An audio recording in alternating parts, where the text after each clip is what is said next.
Assalamu alaikum warahmatullahi wabarakatuh. Karibu mpenzi mtazamaji katika kipindi chetu cha ladha ya Ramadhan, ukiwa nami Ahmed Omar kutoka Medidishes, ambapo leo tutaweza kuandalia chicken curry na plain rice.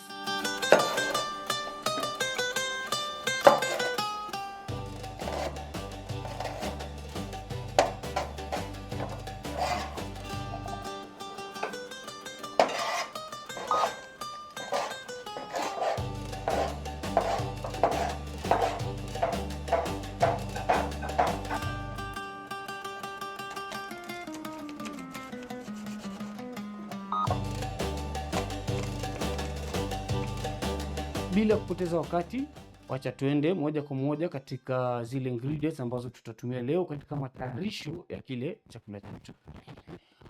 Tukiweza kuangalia, tutapata tuko na spices zetu tumeziweka aina mbili tofauti. Tuko na cumin seeds ambazo ni jira, kuna cinnamon powder, tuko na black pepper ambayo pia bado ni optional, na inafaa ukumbuke kwamba katika upande wa spices, pengine kama una zile spices ambazo unapenda kuongezea ama kupunguzia, bado unaweza ongezea either spices ama herb. Alafu tuko na turmeric, tuko na curry powder, tuko na paprika. Kumbuka hizi tutatumia wakati tutakapomweka yule katika yule kuku wetu, na bado katika kutengeneza lile rojo la ile, yani ile gravy ya ile curry yetu. Tuko na tomato paste ambayo pia bado ni optional. Kuna wale ambao pengine hawapendi matumizi ya tomato paste, unaweza omit ile tomato paste. Tuko na kuku ambaye tumemdebone, yani tumemtoa mfupa, alafu tukakata into cubes kama jinsi unavyoweza kuona. Kuku wetu tumeweza kumkata into cubes. Then kwa upande huu tunaweza ona tuko na kitunguu maji, that is. Tuko na garlic, kuna ndimu, alafu tuko na pilipili hoho, yani pilipili bofu kulingana na sehemu iliyotoka. Kuna watu wanaita pilipili bofu, kuna watu wanaita pilipili hoho.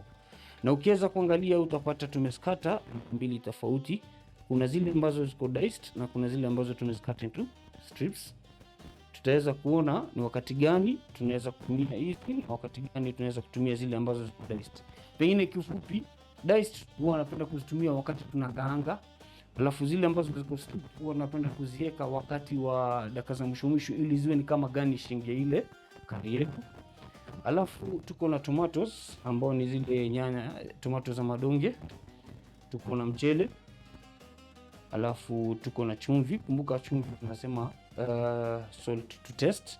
Hata kwa upande wa spices pia bado naweza kupatia kipimo ya ile spices, lakini pengine wewe unataka kile chakula chako kiwe more spicy, unaweza kuongezea spices.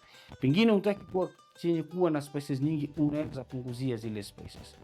Alafu ukiangalia kwa upande huu tuko na oregano na tuko na chicken cube. Oregano tumereplace na mint, ambapo kumbuka bado kuna ile chicken curry ya mint flavor ambao pengine it's common, but today tunajaribu kuacha kutumia mint ambao ni mint leaves, tutatumia oregano. Alafu bado tuko na maziwa mala ambao pia bado kama pengine unataka kutumia maziwa mala, unaweza tumia cooking cream ku replace ile mala yetu.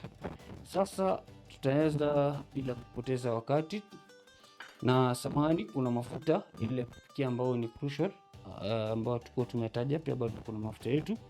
Na bila kupoteza wakati tutaanza kuchanganya yule kuku na yale madawa, na tumkambulie ile ndimu ili aweze, yani yale madawa yaanze kushika. Tuweze kuweka chumvi kwa kiasi.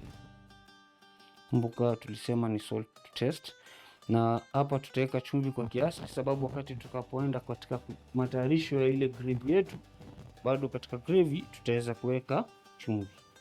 Weka paprika, weka turmeric ambao ni manjano kiasi, weka ile powder. Pia bado kama pengine masala pia bado unaweza weka. Kumbuka kama jinsi tunavyoona zile spices tumeweza kutumia nusu katika kumweka ile kuku, alafu zingine tutakuja kuziweka wakati wa kutengeneza gravy, yani ile rojo la yule kuku. Hii ni jira, yani cumin seeds, nimeweka kwa kiasi, alafu nimeweka cinnamon powder na nikaweka black pepper.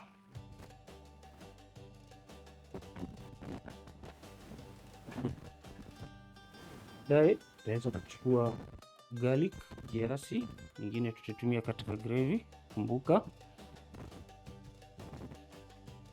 maliza niweze kukamulia ndimu yetu.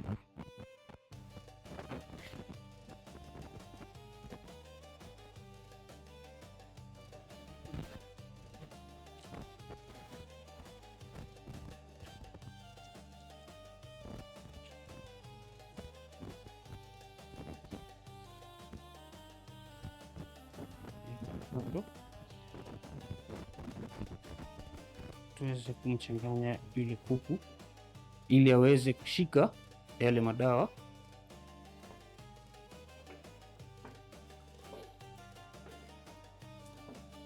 Kwa sasa hii tutamwacha kama dakika 5 wa kuku wetu ili aweze kushika madawa. Tuweze kwanza moja dakika 5 ama dakika 3 ile kwa ule muda ambao kulingana na ule muda ambao tuko nao kwa kipindi, lakini it's preferable kama unaweza mweka ule kuku ile madawa akae for a while na ile madawa ili aweze kushika mpaka ndani. So tutaweza kati wacha tuweke sufuria yetu ya kwanza ambayo tutaweza kutayarishia yule kuku wetu.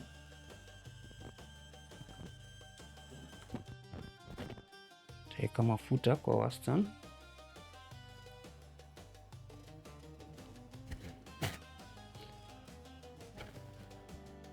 Kwa ufupi tu, pengine kuna wale ambao wanaweza taka yule kuku kupika directly. I usually prefer kupika yule kuku katika yani kumweka katika mafuta kabla kumchanganya katika ile rojo, ili kusudi ile process ya kumweka katika yale mafuta huwa inasaidia kuseal, yani inasaidia kuseal zile spices katika yule kuku, yani zinapata kuingia kwa vizuri kuliko wakati ambapo utamweka katika ile rojo directly. So tunaweza kufanya hivi, yani tunaweza kumweka katika mafuta kumfry for two purposes. Purpose ya kwanza kwamba yule kuku atashika zile spices. Purpose ya pili, kumbuka tunatumia broiler, yani wale kuku wa nini wa bread, wengine vile jinsi wanavyoita, na mara nyingi utapata huwa wanaweza kushred ama kuweka katika ile rojo, so wasiweze kunyuka ukiweka katika ile mafuta wacha kama coating. So wakati unaweka katika ile rojo ataweza kushika ile rojo na bila kuweza katika. So acha mafuta yetu aweze kushika moto kwa kiasi. Na kumbuka jinsi tulivyosema kama katika vipindi vilivyopita, jinsi ya kuangalia yale mafuta yako kama yameshika moto ama bado. Unaweza kutumia mwiko kama ambao ni wa mbao, alafu ukiweza kuweka katika yale mafuta, ukiweka kuna bubbles around, unajua kwamba hayajashika moto. Kama kuna bubbles, unajua kwamba hayajashika moto. So tutaweza kuweka ule mwiko katika ile mafuta, na kama unavyoangalia unaona bado haijaanza kutoa bubbles, so tutaweza kupatia muda kidogo. Kumbuka tutakaranga ule kuku katika mafuta kwa wastani, si kumweka kwa mafuta kwamba mpaka aive. Tutamweka ili zile spices ziweze kuasili katika ule kuku na ule kuku apate coating. That's the first process. Then next tutaenda katika process ya kuanza sasa kutayarisha ile rojo, ndio tuweze kumweka ule kuku. So kabla tukiweka ule kuku, yani wakati tutakamweka ule kuku, ndio tutaanza pia matayarisho yetu ya ule wali wetu. Na kumbuka yes, tunasema matayarisho ule wale wako, pengine pia bado kama unataka kuweka spices, unaweza kutumilia, pengine unataka wale kukaanga pengine na kitunguu ama na cumin seeds ama chochote, pia bado unaweza. Lakini kwa kuwa leo vile jinsi nilivyosema pale mwanzo kwamba tunapika ile curry, chicken curry already iko na zile spices, so tunaweza avoid kuweka spices ama kukaanga ule wali wetu uwe plain, ndio baadaye tuweze kuenda na ile curry. So kwa mara nyingine tunaweka mwiko na unaona zile bubbles zinazotoka, inakwambia kwamba mafuta yameweza kushika moto kwa wastani, na kufikia hapo tutaweka yule kuku katika yale mafuta.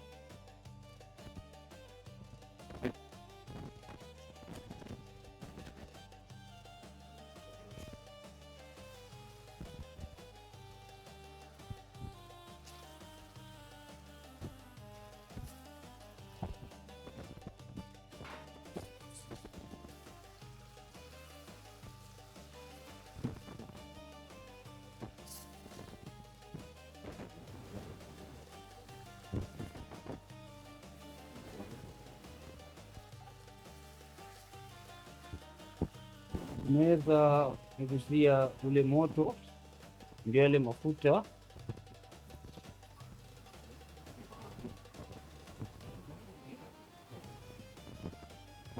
umeweza kupunguzia moto, ndio yule kuku asipate yani kukakawana, yani asiwe kwa ni mwenye kuwa mgumu zaidi.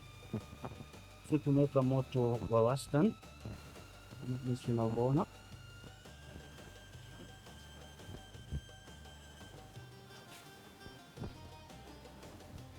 na narudia tena kwamba kumbuka, kuku hatupaka hivi, bali tunamweka tu pale ili aweze kupata yale madawa na tuweze kusili ule kuku, ndo sio mwenye kushred wakati tutakapomweka katika lile rojo.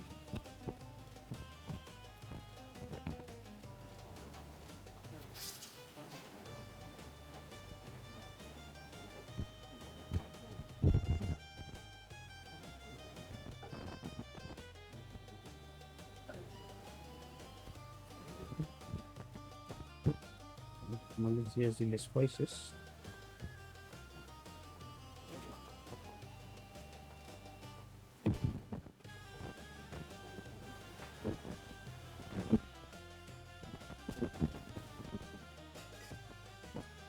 So tutampatia muda kidogo.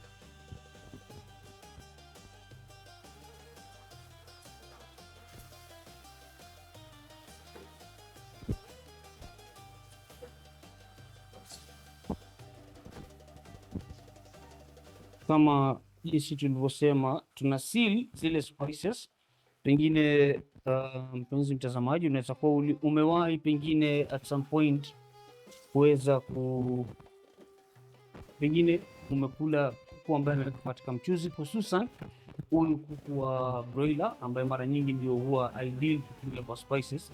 So pengine unaweza kuwa umekula kitu kama biriani ama pengine kama hivyo chicken curry ama wa kawaida wa mchuzi, na ukile utapata ile kuku kwamba hana taste. Reason ni kwamba ukimweka spices na umweke katika ile rojo ama katika ile gravy ambao pengine unapika nao, zile spices na wakati inapika unapata zinakuwa absorbed katika ile rojo, linamwacha yule kuku akiwa flat. That's the reason yenye tunamkaanga kuku wetu katika hizi spices. Yule kuku ameweza kupindana, yani ameweza kushikana, na kumbuka ile purpose yenye tulisema mahali itakapotusaidia ni wakati asiweze katika wakati anapotayarishwa. So tutaweza kutoa yule kuku katika yale mafuta, tuweze kumweka kando, ndio tuendelee na process yetu. Kumbuka natumia bakuli lile lilokuwa na spices ambao tulikuwa tumemchanganyia, tuweze kuweka kwa kando.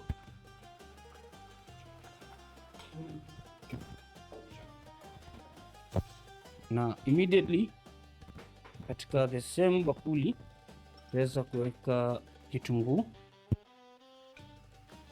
katika yale mafuta, tuweze kuongezea moto. Rangi kile kitunguu chetu. Kumbuka tumetumia same sufuria, same mafuta, na kama pengine hautaki mafuta mingi unaweza kupunguzia yale mafuta. Mimi nimetumia mafuta kwa wingi sababu yale mafuta ukiweka mala bila mafuta mingi utapata kwamba inakauka. lile rojo lako. So tunaweka mafuta ili lisiweze kukauka.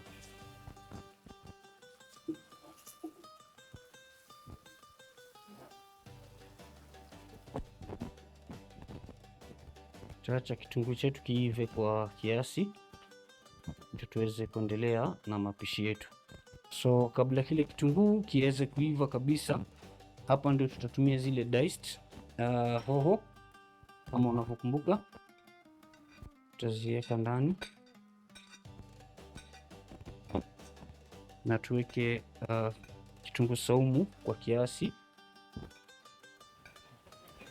Bado tutakapoweka kuku tutaweza kumalizia kile kitunguu saumu.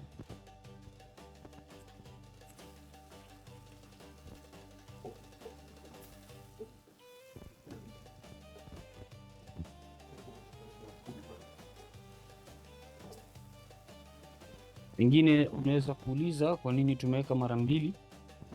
Tutaweka mara mbili kile kitunguu, nimeweza kubakisha kwa kiasi. Ni kwamba unapata kitunguu cha saumu kiwacha kile organic, kile ambacho ni cha siku hizi, kama vile jinsi tunavyosema, kinaweza kupoteza ile harufu kwa haraka. So tunataka tubakishe kingine wakati tutakapoweka kuku na zile tomato zetu, ndio tuweze kuweka kile kitunguu saumu kingine.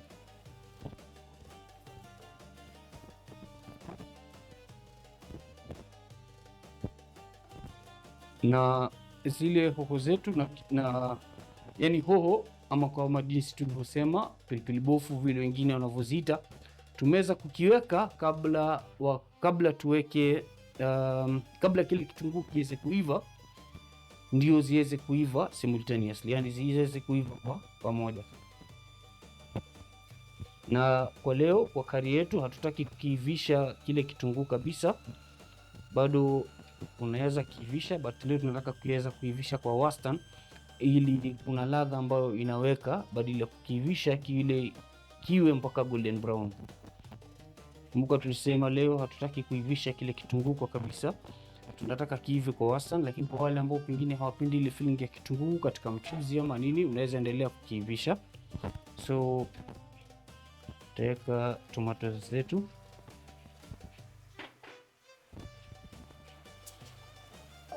tutaweka chumvi kiasi. Kumbuka kuku ulikuwa tumemweka chumvi, so hapo pia tutaweka chumvi kwa kiasi. Chumvi for purposes mbili, mbali na kuweka taste. Kumbuka pia bado inasaidia kuivisha zile tomato zetu. Tutaweza kufunikia ili ziweze kuiva kwa polepole. Kumbuka una zile spices na zile herbs ambazo bado hatujaweka.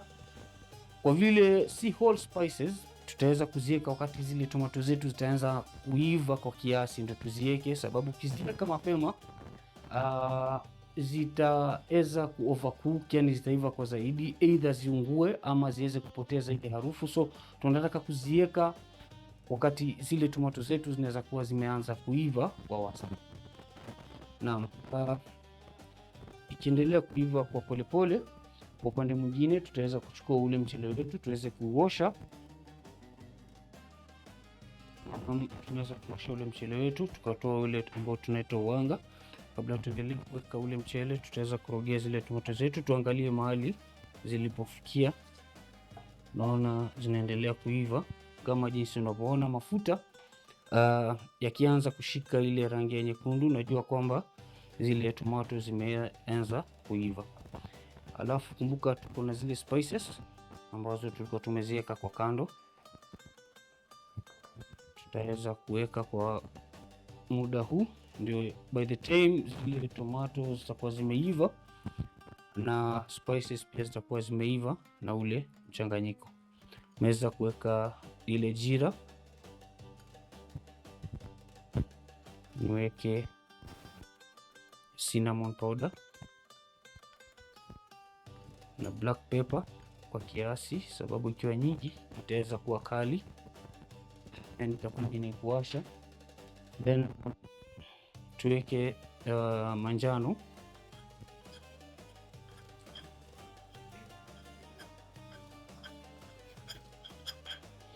na tuweke paprika nusu, tutakuja kuiweka wakati wa baadaye.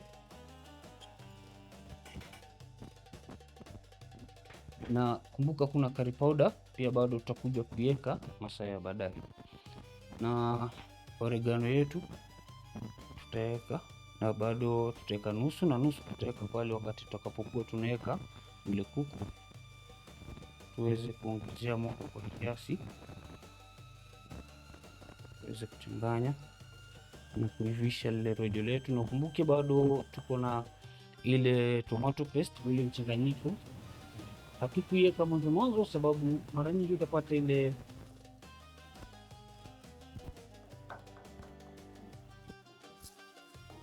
kabla yani ule mchanganyiko uanze kushika. Kumbuka kuna ile kitunguu saumu ambacho tulikuwa tumekibakisha kidogo kwa kando, tutaweza kuweka. Kumbuka tuliweka kitunguu saumu mara ya kwanza na sasa tumeweza kuweka kwa mara ya pili. Kama jinsi tulivyosema, ile tendency ya zile vitunguu za siku hizi kwamba haziweki ile harufu, kwa tutaweka maji kwa kiasi sana, maji ya wastani,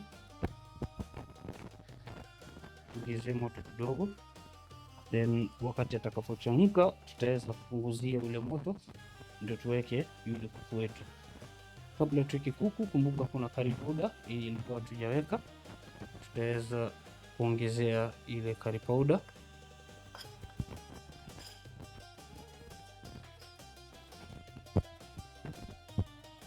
Immediately baada ya kuweka ile curry powder, tutaweza kuweka yule kuku ambaye ilikuwa tumemkaanga pale mwanzoni kama jinsi unavyokumbuka.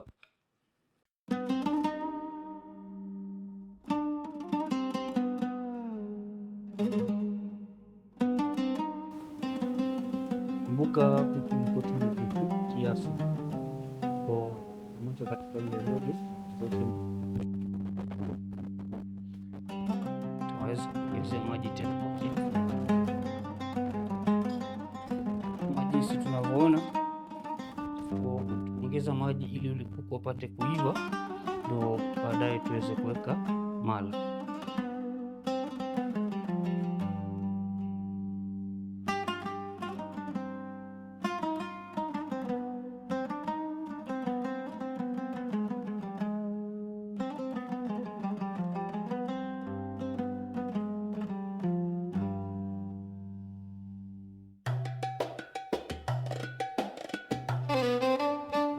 Na upande mwingine tuweze kukoroga lile rojo na tuweze kupunguza zile vyombo. Kumbuka kuna ile cube yetu, chicken cube, tutaiweka kwa juu,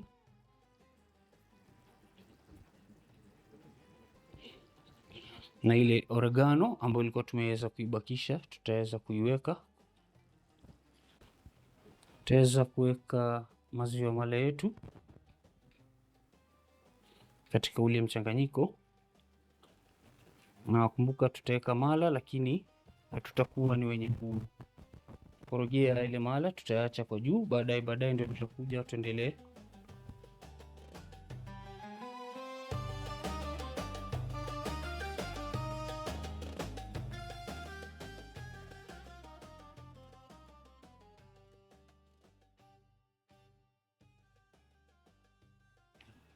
Na mahali ilipofikia tutaweza kuweka zile hoho zetu ambazo tumezikata julienne.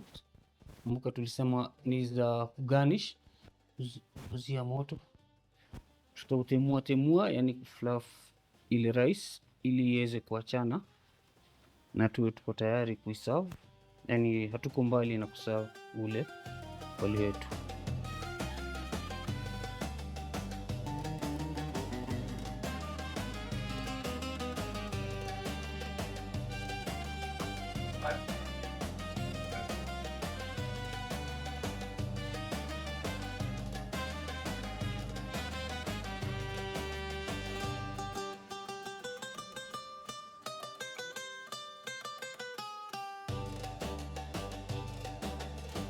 Wali wetu pamoja na ile chicken curry yetu iko tayari, na leo kama vile kwamba ingekuwa ni Ramadhan, tungekuwa ni wenye kupiga tonge tuweze kuonja, tusikie hali halisi ilivyo katika kile chakula chetu. Lakini kama jinsi unavyoona, maandalizi yetu yameweza kufika mwisho, na chakula chetu ndicho hicho tulichokiandaa kwa leo, ambapo ni chicken curry na white rice. Na kumbuka zile point ambazo tuliweza kupatiana kwamba pengine kama kwa kusisitiza tena kwamba pengine kama hutaki kutumia mala unaweza tumia ile cooking cream, ama pengine kama unataka kutumia spices zingine zile ambazo pengine kila mtu ana ile spice ambayo anapenda ama anapendelea kutumia, mathalan unaweza ongezea spices kama ile ama upunguzie katika zile spices ambazo tumetumia kwa leo. Kwa hakika tumeweza kufika mwisho wa kipindi chetu, mpenzi mtazamaji wa hadha. Assalamu alaikum wa rahmatullahi wa barakatuh.